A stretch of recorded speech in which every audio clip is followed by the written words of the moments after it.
Quem é a Anatest? A Associação Nacional dos Técnicos em Segurança do Trabalho é fruto de um antigo sonho de seu atual presidente, Armando Henrique, e de mais alguns prevencionistas, TSTs, que, em 1º de dezembro de 2020, teve a sua ata e estatuto protocoladas para registro, da eleição realizada em 7 de novembro do mesmo ano, oficializando assim a sua criação. Composta por uma diretoria executiva com 14 membros, entre efetivos e suplentes, um conselho consultivo fiscal composto por 6 membros, efetivos e suplentes, e um conselho deliberativo com 50 membros, tem sua representação firmada em todo o território nacional. Todos os membros que compõem a associação são técnicos em segurança do trabalho. A Anatest conseguiu agrupar TSTs de todas as idades e tempos de formação, tornando-a eclética no debate de suas questões, respeitando o ponto de vista histórico da prevenção do Brasil, desde seu início, em 1970, até a presente data. Assim sendo, faz parte da associação profissionais com mais de 45 anos de estrada, até recém-formados. Mas, afinal de contas, qual é o objetivo da Anatest? De acordo com seu estatuto, mencionado anteriormente, a Anatest visa ajuda técnica profissional mútua, orientar pela melhoria contínua das condições sociais, do exercício profissional, assistência e intercâmbio técnico-profissional, defesa dos interesses individuais e coletivos da categoria, fomento do desenvolvimento tecnológico da formação, especialização, capacitações, no sentido da solidariedade social e da sua subordinação aos interesses nacionais e democráticos. Subsidiar, tecnicamente em segurança e saúde do trabalho, quando requisitado, os setores públicos e privados, sem caráter sindical, ideológico e terá duração por tempo indeterminado. Em consonância com o descrito acima, é importante que se entenda que a associação nasce da preocupação da melhoria contínua do TST, qualificando para o ideal exercício de sua profissão, de sorte a defender seus interesses dentro do que dispõe as atribuições e atividades previstas em lei. A Anatest, por meio de instruções, cursos, protocolos e metodologias, pretende padronizar os assuntos técnicos do profissional, de sorte que seus associados possam desfrutar de conhecimento em forma e quantidade adequada à sua atuação profissional, independente da atividade econômica em que trabalhe. Uma vez balizado esse conhecimento, a Anatest, a critério de seu associado, tem como meta avaliá-lo, certificando sua competência de forma teórica e prática, que serão ministradas por experts nas matérias. Será uma bancada de examinadores que possuam um notório saber, conhecido e acreditado pela sociedade prevencionista. É mister que a associação fomente o desenvolvimento tecnológico da capacitação dos TSTs. Caberá a ela também contribuir sempre que lhe for solicitada para colaborar com os setores públicos e privados na evolução do conhecimento técnico e científico da prevenção dos infortúnios laborais. Fica claro, sem dúvida, que o conhecimento, sua geração, promoção e divulgação é o objetivo da Anatest e que não possui nenhum viés político, sindical, ideológico ou partidário, conforme avalia Fábio de Toledo Pisa, secretário-geral. Essa é, portanto, a nossa Anatest. Venha fazer parte dela você também. Para saber mais, acesse o site www.anatest.com.br ou envie um e-mail para anatest@anatest.com.br.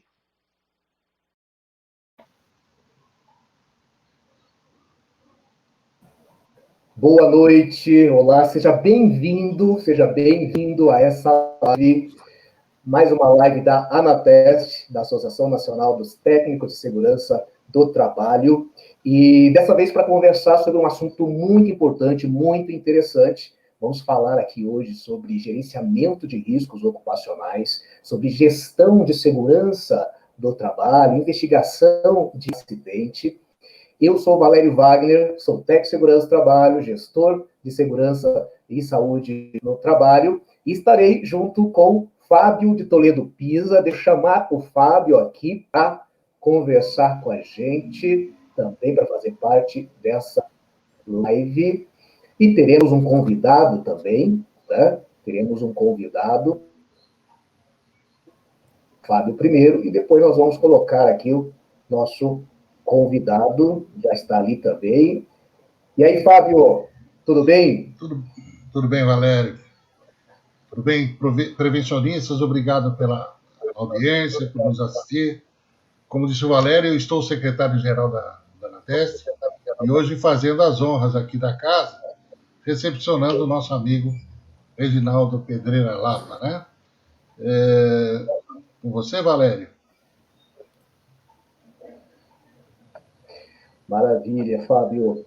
Bom, e então, como o Fábio falou, está presente aqui conosco o Reginaldo Lapa. Né? Reginaldo Lapa, né, que nós recebemos, convidado dessa live, em gestão de aí mais de 40 anos de atividade em empresas, em consultoria. É graduado em Engenharia de Minas, né, com especialização em Engenharia de Segurança do Trabalho. Tem várias outras especializações, inclusive uma especialização em Gestão de Risco pela Universidade de Queensland, né, da Austrália. E foi professor da USP, atualmente professor da PUC Campinas. Então, meu caro Reginaldo Lapa, fique à vontade. Boa noite, Valério. Boa noite, Fábio. Muito obrigado pelo convite. É um prazer estar aqui com vocês nesse bate-papo, né? Espero que a gente desenvolva uma conversa produtiva e útil, né, para as pessoas que nos assistem e nos ouvem. Muito bem. Pessoal, então estamos dando início à live. Né? Quem está conosco, a gente sempre pede, né, para que faça o compartilhamento do link dessa live para os seus contatos, para os grupos, para que a gente possa levar, né, esse compartilhamento de informações para o maior número de profissionais prevencionistas possíveis. Ok? Com certeza vai ser uma live muito interessante. Né? Vocês viram aí, né, um resumo do currículo que eu passei aí do Reginaldo, tem muita experiência, muita informação para compartilhar conosco, ok? Vamos lá, então. Fábio, coloco para você aí dar início, conversar, para a gente abrir o debate aqui juntamente com o Reginaldo. Maravilha. Vamos lá, Valério. Reginaldo, além de ser um grande profissional, uma pessoa querida, um grande amigo, e nós tivemos alguma vivência juntos em alguns momentos, nos últimos 20 anos, desses 40 que nós temos de vivência aí na área, né? Mas o Reginaldo, ele começou a vida dele em Belzonte, fazendo engenharia de Minas. É um baiano, né, mineiro, criado em São Paulo. Como é que é a história? Fala um pouquinho de você, Regi, pra gente. É uma epopeia, Flávio. Na verdade, eu nasci no interior da Bahia e ainda menino, me mudei para o interior de Minas e depois eu fui para Belo Horizonte fazer faculdade. Terminei minha faculdade em Belo Horizonte, me formei em engenheiro de Minas.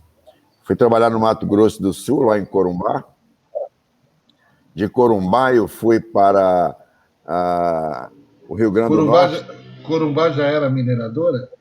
Era uma mina era uma associação da Vale com uma empresa do Mato Grosso, a Metamate. Era uma exploração de manganês. Manganês, né? Beleza. De lá eu fui para Currais Novos, lá na Xelita, né? Fiquei um pouquinho de tempo lá. E de lá eu fui para o Paraná, onde eu fiquei 5 anos lá na Petrobras, trabalhando no xisto pirobituminato, né? Que naquela época era uma esperança, né, de produção de óleo, né, de pedra, né, no Brasil. Saí do Paraná, fui para o Pará, aí fiquei mais 16 anos no Pará, na área de mineração, uma empresa de mineração, a Mineração Rio do Norte. E da Mineração Rio do Norte eu parei a minha carreira de engenheiro de Minas e acabei iniciando outra carreira, né? A carreira do engenheiro de segurança, né? Durante 10 anos, eu fui gerente geral de segurança, saúde, meio ambiente e qualidade na Rio do Norte.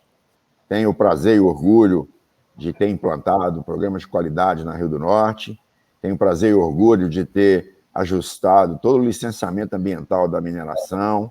Tenho orgulho de ter implantado um baita programa de gestão de segurança. E aí, desses 10 anos, eu acabei fazendo MBA e decidi que eu ia trilhar outro caminho. Comecei na área de gestão, fiz a especialização em engenharia de segurança na USP, logo depois fiz o mestrado e comecei, então, em 2002, a dar aula nos cursos de pós-graduação em engenharia de segurança na USP, né? Ligado ao programa de educação continuada da USP. Nesse ínterim, eu também tive o prazer de participar de um grande programa de implantação de gerenciamento de risco a nível mundial, na Anglo-América, né? E foi então que eu fui para a Austrália me preparar, me especializar em gerenciamento de risco, onde eu atuo hoje de forma mais intensa, né? Então, hoje eu tenho uma empresa de consultoria, trabalho com consultoria e treinamento na área de gestão de risco, investigação de acidentes, né? Nas horas vagas eu escrevo uns livrozinhos, né? E desenvolvi uma metodologia de gerenciamento de risco, hoje é objeto de um software, né? Que eu também ajudo a implantar no mercado. Ou seja, a minha vida hoje é envolvida basicamente com gestão de risco. E eu incluo na gestão de risco a investigação de acidente, porque eu acredito conceitualmente que investigação de acidente é uma faceta reativa da gestão de risco. E você é um soteropaulistano, de acordo com o Rafael, o nosso amigo Rafael Barros. Eu achei legal essa denominação. É uma figura. O Rafael Barros trabalha comigo há mais de 15 anos, né? Você é o papai dele, né? Eu conheci o Padilha. O Padilha trabalhou comigo na Rio do Norte, na área de qualidade. E o Rafael, um belo dia, virou técnico de segurança, né? E aí, o primeiro estágio dele foi comigo. E depois do primeiro estágio, não parou mais, viu? A gente virou parceiro. Né? Me diz uma coisa, você teve uma especialização no Japão. Que história foi essa, hein? Rapaz, em 1978, o Brasil já estava preocupado, se preparando de certa forma, né, para aquela canetada do Fernando Collor, né? E uma das preocupações do governo era a questão de qualidade e produtividade no Brasil. Naquela época, o Brasil era uma economia fechada, né? 1988, não é 78, não, desculpa. Tá, melhorou. 88. Eu assustei agora.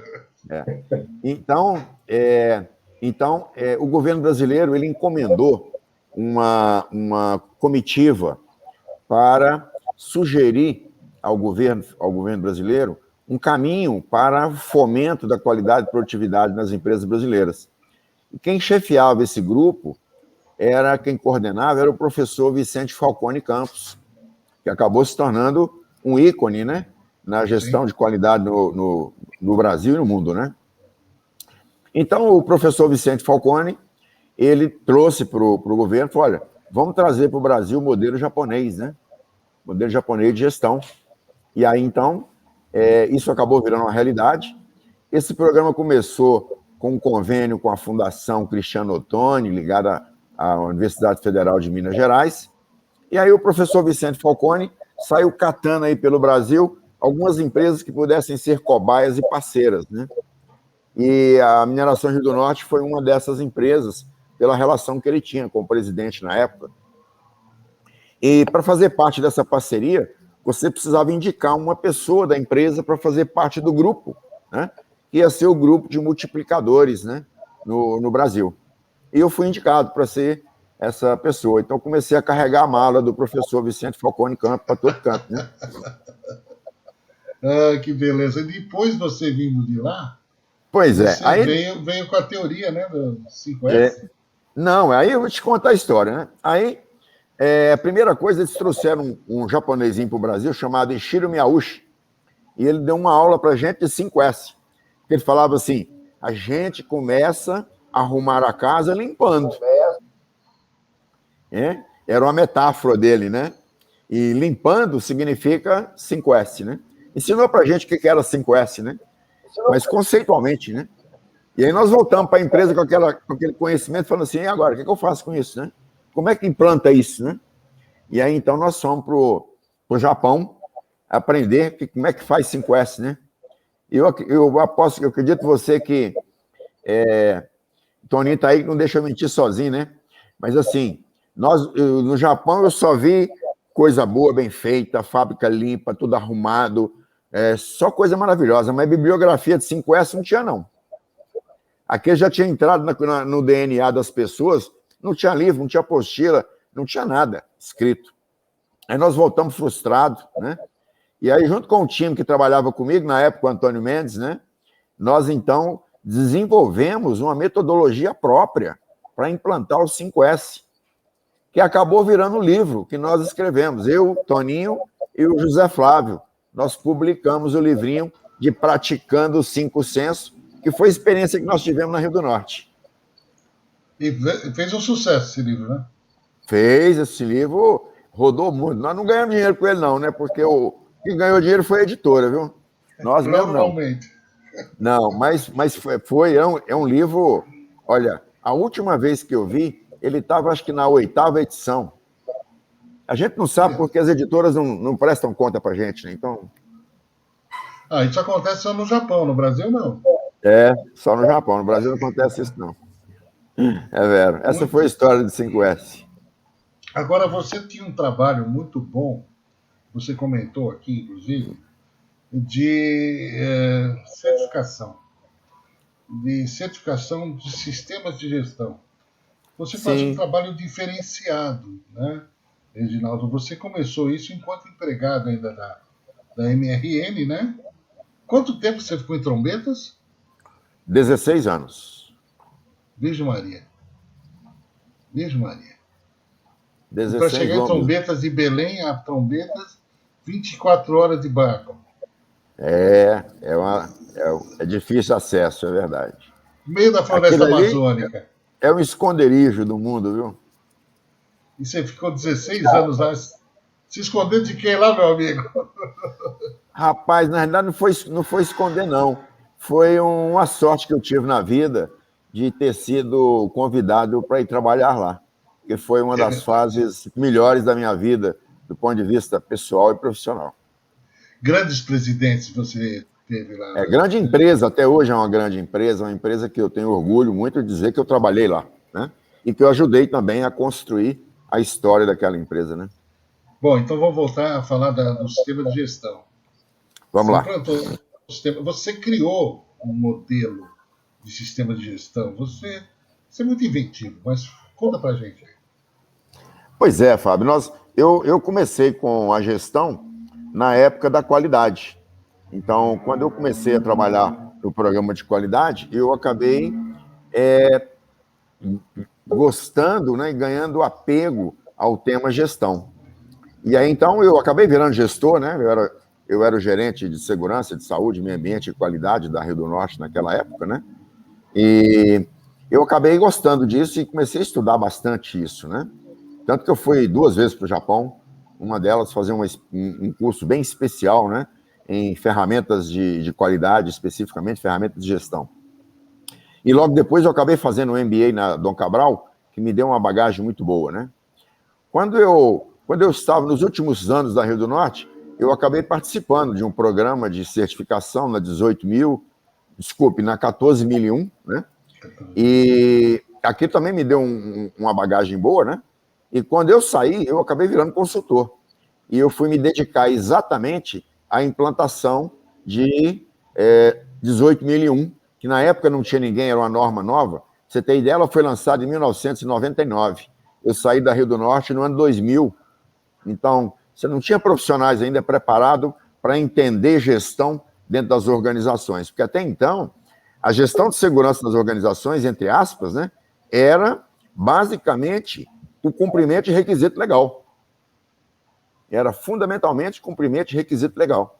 Exatamente. Então, você não tinha o foco de gerir essa disciplina, gerir esse contexto, como você gere hoje custo, como você gere qualidade de produto, como você gere o lado financeiro da sua empresa.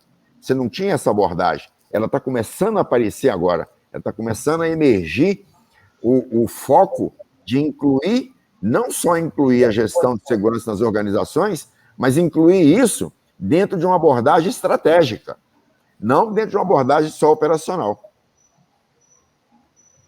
Falou aí, a tua língua, hein, Valério? Oi? Falou a língua do Valério. Não, deixa eu só tirar uma curiosidade aqui com o vontade, Reginaldo, antes de a gente falar de gestão, de GRO. Como que você faz um curso no Japão, com a língua? Era em inglês? Como que funcionou isso aí? A gente tinha tradutor simultâneo. Então, você tinha tradução. Eu fiz 2 cursos. Um deles nós tínhamos um tradutor do japonês para o português. Ele era exclusivo, porque, na realidade, era um convênio que o Ministério das Relações Exteriores tinha com o Ministério do Japão. Então, a gente ia através desse convênio e dentro do programa você tinha alojamento, você tinha alimentação, você tinha passagem aérea e você tinha o tradutor. Claro que você tinha um custo muito pequenininho por tudo isso, né? Mas era eu diria para você que era um presente mesmo, né? Fazer esse curso, né? E na primeira vez, eu fiz com tradução simultânea para português. A segunda vez foi um especial, aí sim era tradução simultânea, sim, mas era para inglês. Entendi, maravilha. E Reginaldo, eu queria que você dissesse para nós, né, a sua opinião. Tá, okay? Você acredita, né, logo nós teremos aí a entrada em vigor da NR1, né, com a questão do gerenciamento de riscos ocupacionais, a partir do item 1.5 lá. E o que você acha? Você acha que com a entrada do GRO na NR1 nós teremos uma melhor gestão na segurança do trabalho? Valério, eu acredito sim. Eu vou te dizer por que eu acredito. Na realidade, a NR1 ela está vindo alavancar um movimento que já existe no Brasil por parte das empresas, no sentido de valorizar a gestão de risco como instrumento de prevenção. Então, a legislação vai, na minha opinião, ela vai catalisar esse movimento. As grandes empresas estão se movimentando fortemente para se estruturar em gerenciamento de risco. O grande exemplo quem deu disso no Brasil foi a Anglo-América, que iniciou em 2008 um programa a nível mundial. A Anglo-América, ela bancou um grupo de desenvolvimento na Universidade de Queensland, focado em desenhar todo um programa de gerenciamento de risco customizado para a mineração, exclusivo para a Anglo-América. E a Anglo-América começou a implantar isso a nível mundial. E logo depois que ela iniciou, ela disponibilizou o programa para quem quisesse. Tanto hoje que tem várias empresas no mundo que usam o programa desenvolvido pela Anglo-América para fazer ou para construir a sua estrutura de gerenciamento de risco. É uma governança em gerenciamento de risco. Então, isso acabou sendo... Só um minutinho. Isso acabou sendo copiado. As grandes empresas começaram a copiar isso. E hoje você tem médias empresas copiando essa onda, entrando nessa onda. Você foi um dos autores desse curso, desse programa, desse sistema, né? Eu fui lá na Anglo-América e conheci isso, é fantástico. Sim. Eu não fui coautor, não, mas eu fui um dos tentáculos de implantação do programa nas empresas do Grupo Anglo-América, aqui no Brasil, no Chile e na África, lá em Luanda. Não, foi em Luanda, não, Angola. Em Angola. Em Angola, você tinha um braço da Anglo-América, que é a De Beers, que trata de diamante. Então, eu fui para Angola fazer treinamento e capacitação de pessoas da De Beers. Eu fui para o Chile fazer nas minas de cobre da Anglo-América no Chile. E no Brasil, eu treinei mais de 500 profissionais de segurança, profissionais de gestão de linha da Anglo-América. Então, eu fui um braço Eu fui Mina um de braço ferro, na né? implantação. Um braço na implantação. Mineração de ferro. Isso. Não foi no ferro, não. Nós começamos no fosfato, depois Cobre, nós fomos para o níquel, níquel, e o perdão. ferro ficou por último, né?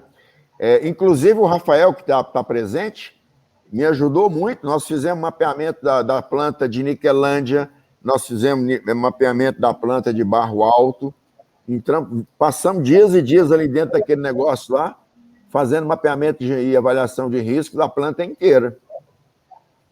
E ficou bem feito, viu? Vocês aprenderam direitinho, parabéns. Eu fui lá Oi? fazer a avaliação, viu, Valéria? Eles aprenderam bem, fizeram direitinho. Sim, a Gloméria é um dos exemplos hoje. Como é que é, Desculpe. Valéria?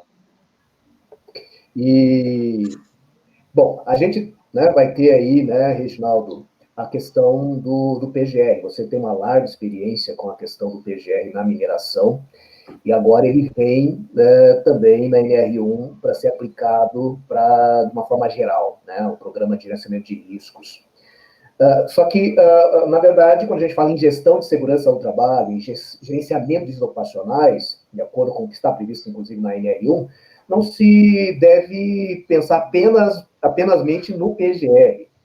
E há uma tendência eu não digo uma tendência, mas pode ser que a gente tenha aí uma mera substituição de um PPRA por um PGR. Eu não sei se você vê dessa forma, se você acredita que algo assim pode acontecer, o que precisamos fazer para que isso não ocorra, qual que é a sua opinião em relação a essa questão aí? É que assim, o PPRA, ele é muito focado nos agentes físico, químico e biológico. Né? Ele é focado exatamente, ele esquece dos outros, principalmente os acidentes, que é o volume mais significativo. Né? Então, essa é uma grande mudança. O PGO, ele é abrangente. Ele envolve a exposição do empregado no exercício do trabalho em todas as dimensões, onde o PPRA é uma parte dele, ou seja, a exposição a agente físico, químico e biológico é um pedaço, tem um resto, eles se complementam. E mais do que isso, ele é muito mais assertivo. O texto da NR1 ficou muito bom. Eu participei das reuniões aquelas reuniões prévias, né? Como é que chama? Audiência pública, né? Eu participei das audiências públicas, eu fiz comentários por escrito ao pessoal. Uma das pessoas que estava revisando o texto recentemente, ele foi meu aluno, e eu lancei recentemente um livro de gerenciamento de risco, e ele usou exatamente isso. Tem vários conceitos lá da NR1 que estão contidos no livro de gestão de risco que eu publiquei. Então, assim, na realidade, é uma norma muito mais pé no chão, é uma norma muito mais assertiva e menos burocrática do que o que nós temos lá na NR9. O que nós temos, por exemplo, na NR22, que tem lá também o PGR da NR22. Né? Na verdade, a NR9 já mudou. Ela hoje só fala de riscos ambientais, então ela ficou uma norma de higiene. O PPRA deixa de existir daqui a pouco. É isso mesmo. O PPRA ele é muito mais higiene ocupacional do que prevenção. Mas a questão maior é a seguinte: quando você fala hoje em gerenciamento de risco, você tem uma visão mais abrangente. Você constrói a coisa em termos de risco do negócio. Acho isso fantástico. Você montou, inclusive, um sistema informatizado de controle de risco. Como é que é essa história aí? Eu vou falar para você como é que é, mas eu vou aproveitar a sua deixa, né? Você falou em gestão de risco de negócio, né? Assim, essa que está sendo a tendência. As empresas, normalmente, elas acham, ou continuam achando, ou achavam e continuam achando, muitas delas, que segurança é sente custo. Quando, na realidade, segurança sente lucro. Ou seja, na hora que você investe em segurança, você tem retorno. Então, investir em gestão de risco é investir no negócio. E isso está começando a florescer na cabeça dos tomadores de decisão. E talvez por isso é que tem esse movimento, essa ebulição, no sentido de começar a trazer a gestão de segurança para dentro do mapa estratégico das organizações, como uma variável do negócio. No ambiental, isso aconteceu mais fortemente, porque nós temos exemplos aí claros, né, e recentes, né, de que, rapaz, se você cometer um deslize ambiental significativo, você para seu negócio, você paga uma multa poupuda, você vai para a mídia, você vai para a cadeia, né? Então, isso alavancou muito a consciência em desenvolver e aprimorar a gestão ambiental nas organizações. Infelizmente, o mesmo não aconteceu na segurança, porque, olha, se você matar um animal, você vai preso, mas se você matar um empregado, você não vai, não. Loucura, né? Loucura, não é? Então, como você não tem severidade no trato ao desempenho ocupacional das organizações, é como se fosse uma leniência, entre aspas, então isso não alavanca o desenvolvimento e a energia das empresas em colocar recursos para fazer com que a gestão ocupacional seja um dos pilares do negócio. Porque a gente encontra muito as empresas dizendo que segurança é meu primeiro valor, mas no papel ou na boca, porque na prática não é. Na prática não é. Tanto não é que continua matando pessoas. Então, eu acho, eu falo isso mesmo, porque assim, para mim é inadmissível você perder a vida conquistando a sua vida. Entendeu? Você perder a vida conquistando a sua sobrevivência. É um absurdo. Como é um absurdo eu aceitar pagar para o cara para ele dilapidar a saúde dele. Perder a saúde ou perder a vida, né? Periculosidade ou insalubridade. Então paga insalubridade para o cara. Tá bom. Insalubridade deve ser proibido. Deteriora a saúde do cara. Periculosidade não, porque é outra história. Periculosidade é outra história. Mas insalubridade não. Nós somos os únicos ainda que pagamos também periculosidade. Você tem que pagar o risco pelo risco. Reginaldo, essa questão eu acho bastante importante. E não existe hoje uma confusão entre risco do negócio e risco ocupacional. Mas o risco ocupacional pode interferir diretamente no negócio, né? Sim. As empresas estão começando a perceber que sim. Né? Devagarinho, mas sim. Né?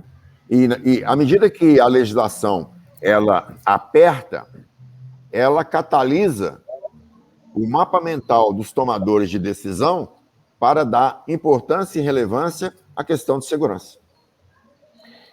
Tem alguns indicadores muito tênues, né, mas que são assim mesmo. Né? Há algum tempo atrás, o órgão de segurança e saúde ocupacional das empresas era pendurado no RH. Hoje não. Hoje eles são pendurados, muitas vezes, na presidência. Eu conheço empresas que ele é pendurado no diretor financeiro. Então, é outro mapa mental. É outro mapa mental. E me diz uma coisa, quando você resolveu fazer um sistema de gestão de risco informatizado, como é que foi essa história? Pois é, Fábio, essa história começou... Né? Essa história começou lá em 2002 mesmo, né? Quando eu fiz o meu curso de engenharia de segurança, eu terminei em 2003, lá na USP. E logo depois eu fui fazer o mestrado. E a minha dissertação... naquela época, eu já tinha tido contato com o modelo que foi implantado na Rio do Norte, na parte de gestão ambiental. E aí eu comecei a adaptar aquilo para gestão ocupacional. Comecei a desenvolver um modelozinho. Né? E Em 2002, meu primeiro cliente como consultor foi a Embraco, compressores lá em Joinville. E a Embraco topou ser cobaia. E então eu comecei a implantar isso lá na Embraco, porque eles queriam se certificar na 18001 também.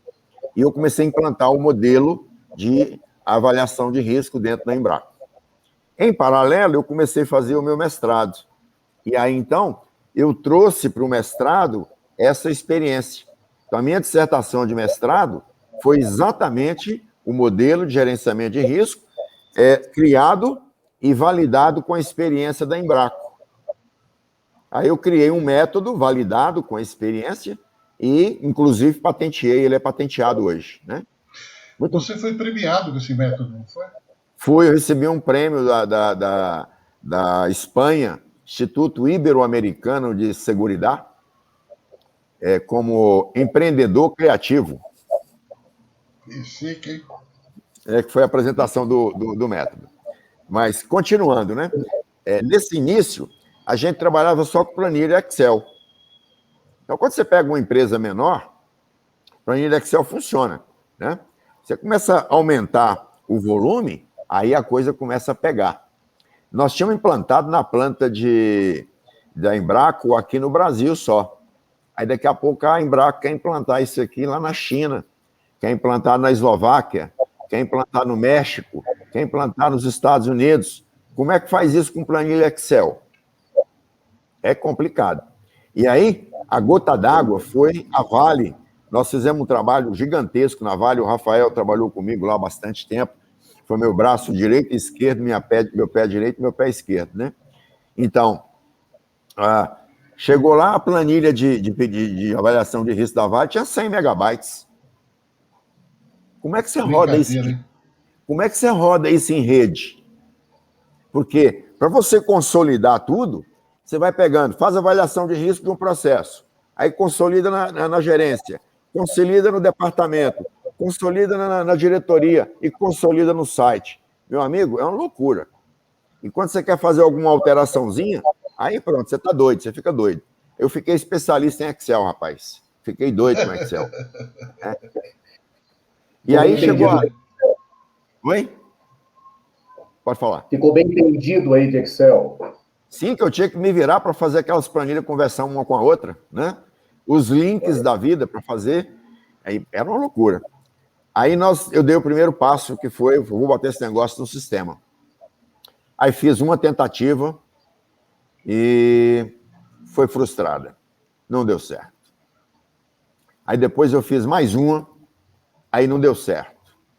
Aí eu fui para a Alemanha, no SAP, na sede da SAP na Alemanha, peguei a empresa que fazia o módulo de segurança e saúde ocupacional para o SAP e fui lá mostrar para o cara.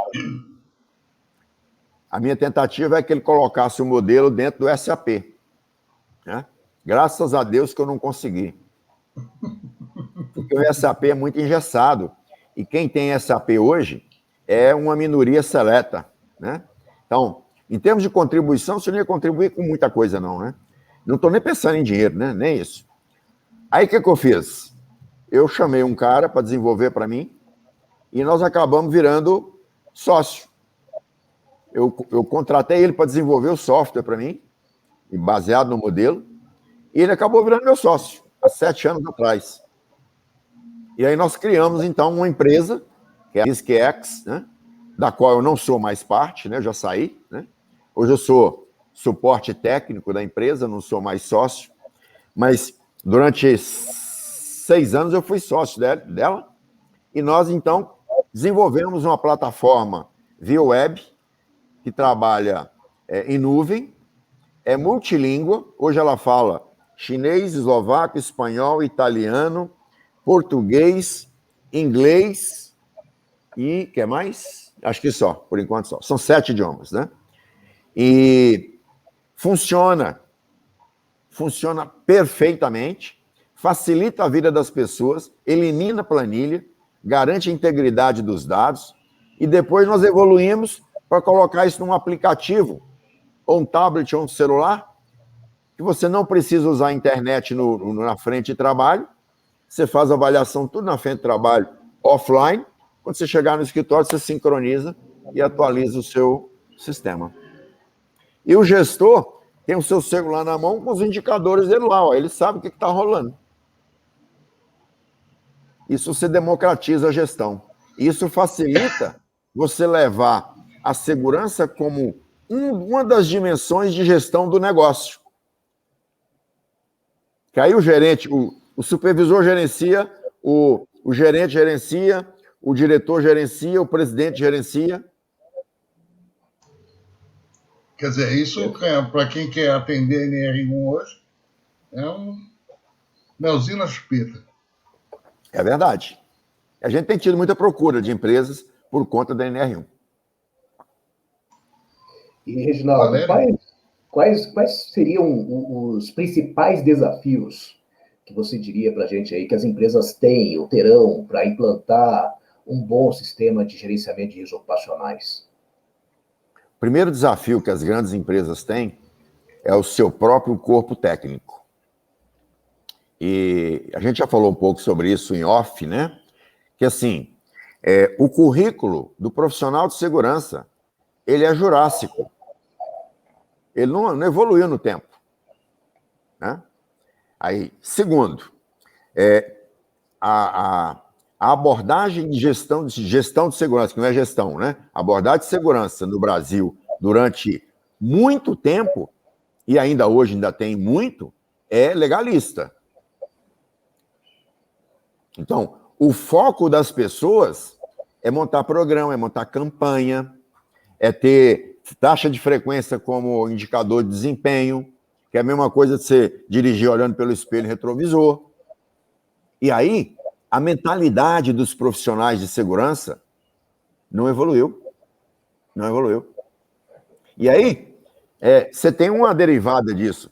Quem são os formadores dos novos profissionais de segurança nas escolas do Brasil? Essa galera. Essa galera. E aí, ele está formando os profissionais com a mesma mentalidade que ele tinha. E aí, Exato. Esse grupo é o primeiro grupo a ser avesso à mudança. Ontem eu tive uma experiência muito interessante, que eu estava dizendo para um cara assim, peraí, meu irmão, eu estou reclassificando aqui seus controles dentro da hierarquia de controle. Então, chuveiro lava-olho não é medida de engenharia, não. Chuveiro lava-olho é EPI. O chuveiro lava-olho não impede que a coisa pinga no olho do cara, não. Chuveiro lava-olho é para diminuir a consequência. É igual o capacete, meu amigo. O capacete não impede que caia nada na sua cabeça, não. Ele só diminui a consequência da queda. É igualzinho. Isso é conceito. E isso é difícil do cara entender. Porque a vida inteira ele chamou aquilo, nem de engenharia ele chamava de controle coletivo. Que nem existe mais. Entendeu? Então você pega as empresas hoje, os profissionais de segurança das empresas, eles precisam evoluir. Eles precisam se atualizar em termos de conhecimento da evolução que a segurança está tendo ao longo dos anos. Novos conceitos, né? Conceitos. Nós temos aí. Exatamente. Então você pega hoje uma matriz de risco, uma empresa, está lá assim, ó. Perigo. Não, então a empresa está. Risco, perigo, dano, probabilidade, severidade, risco. Aí tem uma coluna, controle. Aí tem lá assim, risco residual. Essa é uma briga que eu tenho muito grande, né? O nego fala assim, chama de risco puro. O que é risco puro? Risco puro é risco sem controle. Não existe risco sem controle, meu amigo. Não existe. O risco está associado com o controle. Tem que estar. Como é que você vai calcular a probabilidade do cara morrer atropelado na rua, né? Se você não põe um controle? E se o cara atravessar na passarela? A probabilidade é uma. E se ele atravessar na faixa só? A probabilidade é outra. Eu não consigo tirar o controle dali. Eu tenho que considerar o controle na hora que eu for avaliar o risco. Não tem risco puro. Risco puro eles inventaram um tempo atrás para poder provar para o empregador, se você não botar controle, o risco é altíssimo. Se você botar controle, o risco diminui. Era muito mais para justificar investimento do que qualquer coisa. E aí isso ficou na cabeça das pessoas. E os caras não tiram isso da cabeça. Não tira. Reginaldo, nós estamos aqui caminhando para o último quarto da nossa live e eu queria ainda abordar um outro assunto. Eu acho que o tema é fantástico, mas eu queria que você complementasse. Dentro do controle de risco, você enfatizou que a investigação de incidentes é uma coisa primordial. Você, inclusive, tem livro a respeito, né? Fala um pouquinho para a gente sobre isso. Meu mapa mental, investigação de acidente, é complemento da gestão de risco. Então, eu acho que a investigação de incidente, ele é uma gestão de risco reativa. Se você pensar comigo junto, né? Qual o propósito de uma investigação? Identificar o que aconteceu, como aconteceu, por que aconteceu. Para quê? Para evitar a chance de recorrência. A probabilidade dele acontecer de novo. E, às vezes, no conjunto de ações que eu faço depois da investigação, depois que eu identifiquei as causas, eu ainda, às vezes, tenho ações que até diminuem a severidade da consequência caso o evento ocorra. Então, se você pegar assim, o propósito da investigação é diminuir a probabilidade de recorrência e ou diminuir a severidade da consequência caso ocorra de novo. Se você combina probabilidade com severidade, é risco. Então, o propósito da investigação é diminuir o risco. Só que o referencial para diminuir o risco, neste caso, decorre da ocorrência de um evento já, que eu tenho que investigar. Por isso ele é reativo. E aí, quando eu me antecipo, quando eu mapeio, quando eu vou lá e vejo o que pode dar errado, quando eu calculo probabilidade, quando eu calculo severidade, quando eu ponho numa matriz de risco, quando eu adoto ações para mitigar aquilo que está fora de controle, é para evitar que ocorra. Não aconteceu ainda não, mas é para evitar que ocorra. E aí eu chamo isso de proativo. Então, quando eu combino esses dois aqui, os dois, para mim, é gestão de risco. Um não existe sem o outro. Agora, você tem um livro que você apresentou diversas modalidades de investigação de incidentes, pelo menos as mais conhecidas do mundo. Foram uma pesquisa de 3 anos, é isso? Sim, foram 3 anos juntando bibliografia. Na época eu era professor dessa disciplina na USP, e na época era o único curso de formação de profissional de segurança que tinha essa disciplina, porque o coordenador me deu essa disciplina, né? Que eu gostava disso, e ele me deu essa disciplina. O Sérgio, exatamente. E aí, então, eu tinha dificuldade de prover bibliografia para os alunos, porque é tudo disperso. Você tem um lugar, você encontra um handbook lá de Rasop, no outro você encontra um handbook de FEMEA, no outro você encontra um handbook de não sei o quê, aí um alfarrábiozinho tem lá uma descrição de uma ferramenta, no outro tem outra. Então, o meu trabalho todo foi garimpar o que tem, passar isso na peneira, tornar isso mais... mastigar isso, palatável, mastigar isso, né? E criar uma linha de raciocínio. O grande lance do livro foi assim, ele tem outras abordagens, mas a abordagem principal é assim, eu elenquei teorias e modelos de gênese, porque foi em cima da teoria de gênese de acidente e a teoria de modelos de gênese é que se criaram os métodos. Certíssimo. E aí, depois que eu mostrei para o cara as teorias, os modelos, aí eu fui apresentar para ele as ferramentas, ou as metodologias, ou os métodos, para poder fazer uma investigação, não, uma análise, né? Para fazer análise, não investigação, para fazer análise. Bom, acontece que peguei, evidentemente, as mais utilizadas, criei um como fazer, elenquei os pontos fortes, as fragilidades de cada um e fiz um exemplo de cada um para ficar didático. Além disso, eu comecei a identificar, porque eu trabalhei muito tempo investigando acidente como consultor, as empresas começaram a contratar pessoas externas às empresas para fazer investigação. exatamente para garantir como é que chama?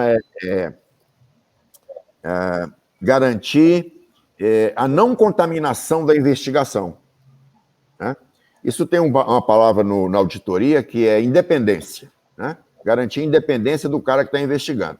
E aí, eu comecei a perceber que, assim, os caras que faziam investigação, um dia era o gerente A, outro dia era o gerente B, outro dia o gerente C, outro dia o supervisor A, outro dia o supervisor B. Tinha lá até o apoio do pessoal de segurança, mas aí, cara, era um Deus acuda. E se você botasse 3 grupos para fazer a mesma investigação, você ia encontrar 3 resultados diferentes.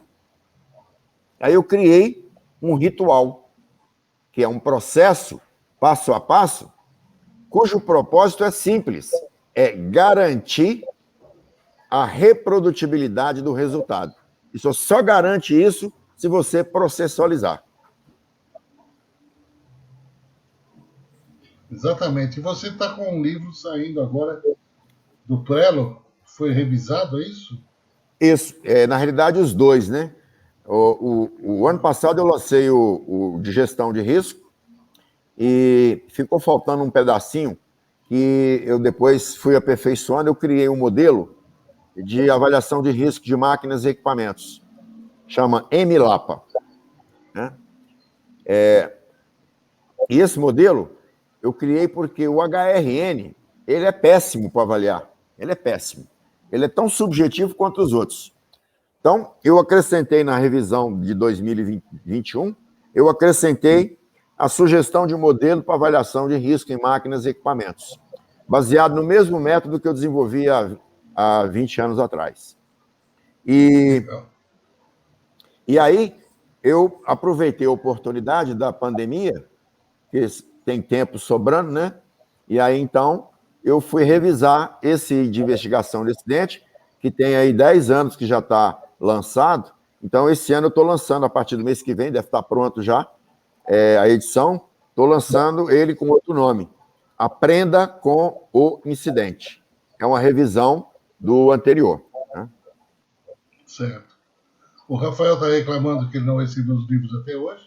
Mentira e o Jorge dele. Oliveira. E o Jorge Mentira Oliveira. dele. Um ele recebeu em mãos, autografado. O outro ainda não foi impresso, né? Ele é chorão. E o Jorge Oliveira está perguntando se existe risco residual. Pois é, Jorge.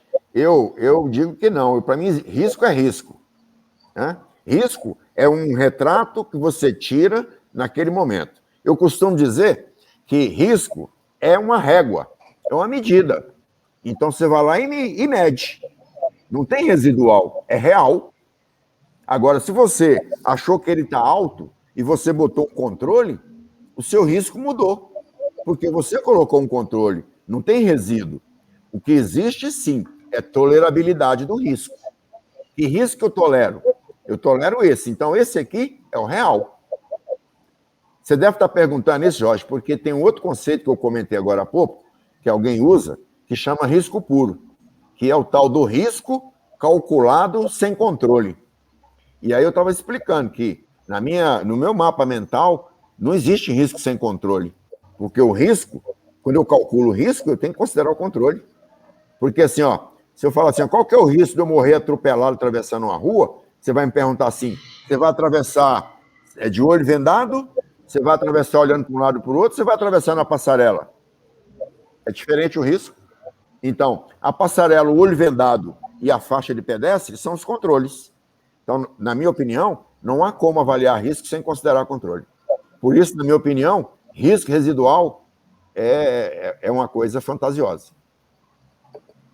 E aí, Valério? E, bom, vamos aproveitar aqui um pouco mais o nosso convidado, Fábio. Ele acabou de falar sobre investigação aí, né? E também é mais um item que nós temos lá presente na NR1, né? Fala sobre análise de acidente, na verdade, tá? E Reginaldo, hoje a gente vê que muitas empresas têm dificuldade nesse processo para fazer análise de acidentes, né? Onde tem SESMIT, ainda até que as empresas fazem, mas onde não tem, né, acaba não se fazendo. Tem até lá uma atribuição da NR5 para cima, mas na prática a grande maioria não faz. E agora nós temos isso citado na norma número 1, né, que quando entrar em vigor, passará a ser obrigatório. Toda empresa vai ter que fazer um processo de análise.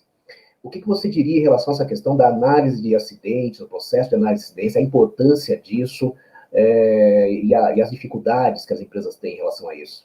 Olha, a importância a gente não pode nem negar que é uma forma de aprender, né? Principalmente com aqueles acidentes cuja consequência real foi muito menor que a consequência potencial. Esse a gente tem que aprender mesmo, né?